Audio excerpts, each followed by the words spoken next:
Hello, আসসালামু আলাইকুম। আমি একটা বাংলাদেশের মহিলা। আমার ছোট বড় ভাই বোন ভাইয়েরা, আমার ছেলেরা আমার বাসান।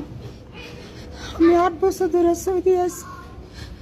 আমার মালিক আমার বেতন দেয় না। আপনারা শুনলেন তো এই আমার মায়ের মোবাইল বয়সী দেয় না, আমার সৌদি টিকিট আরব দেয় না। কাজে গিয়ে আমি কিভাবে 5 বার কান্না পুলিশের কাছে করতেছে, গেছি, একটা পুলিশ বিপদে আমারে পড়ে সবর করে সৌদির না। বাসায় 8 বছর ধরে কাজ করছে, কিন্তু তার বেতনও দিচ্ছে না, পাসপোর্টও দিচ্ছে না। সে দেশে আমার আসার এই জন্য কিভাবে এই আপত্তি করছে, প্রবাসীর আমাদের প্রবাসী ছেলেরা দের কাছে আমার মায়ের সাহায্য বয়সী, চাচ্ছে। তো আমরা আমার যেভাবে একটু ভিডিওটা শেয়ার উপকার করব, করেন, সৌদি আমার একটু প্রবাসী সহযোগিতা যারা করেন। রয়েছেন উচ্চ পদস্থ আমার লোক দেশে যাওয়ার রয়েছেন, জন্য তাদের আমার কাছে একটু ভিডিওটা সাহায্য করেন। তাড়াতাড়ি আমি পৌঁছাতে কিভাবে পারে দেশে যাইতে এবং পারি আমাদের দূতাবাস সে রয়েছে ব্যবস্থাটা সৌদি একটু আরবে, করে দেন তারা বাজার। যেন আমার এই মায়ের বয়সী আমার মা হেল্প বাপ করতে পারে নাই, এবং দেশে আসার জন্য ব্যবস্থা করে দিতে পারে।